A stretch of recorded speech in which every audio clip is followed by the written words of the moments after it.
Direct, personal communication between teacher and student is essential in any learning situation, but it's especially critical when teachers and students may not be in daily face-to-face contact, as in the case of online instruction. That's why it is important to build opportunities for regular and frequent one-to-one communication into online courses, not just to convey information about the course and content, but also to establish that personal connection. There are times when a student will say, "Ms. Kipp, I really hate your content, but I really, really liked you. I liked that relationship with you, and that was why I worked in the class." Students need the encouragement which comes from knowing that they're being taught by a real person who's invested in their success. No matter how interesting a video is, how amazing a simulation is, when they know there's a real person on the other end of that course who cares about them, that's the most engaging thing that could ever be in an online course.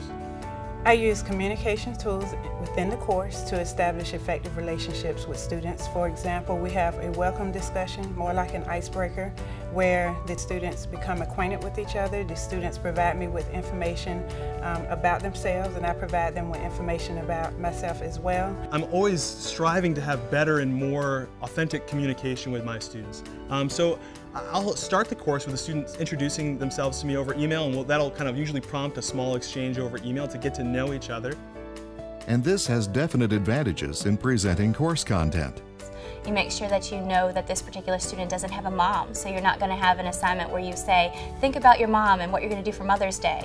Every learning management system provides a diverse range of tools for communicating with students individually and as a group. Even more are available from third-party sources. In my online courses, students are communicating to me through the message system.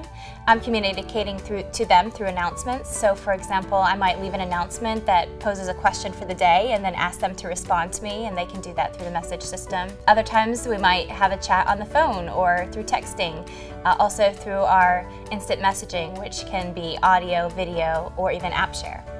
And I also email my students consistently, and I email them to check in on their progress. For example, they may have taken a vacation, and I wanted to check in on them to make sure that they are completing their work and posting their assignments on time. But on an individual basis, the most effective communication tools will depend on the student. When I first started teaching online, I was using email as my primary form of communication with students, which I thought would be incredibly successful until I learned that students don't really check email. So my secret weapon has become text messaging. They might be a texter, and that might be the avenue that they choose to do most often. Other times you might have a student that prefers to email or message.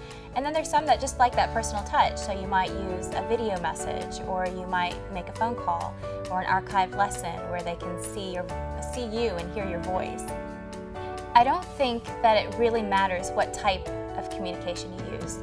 The importance is that you're establishing that student-teacher relationship. Where teaching is actually taking place, that's happening in all that other communication that's happening. The texting, the phone calls, the messages, the instant messaging, the back and forth between the announcements and the feedback that you're giving each student.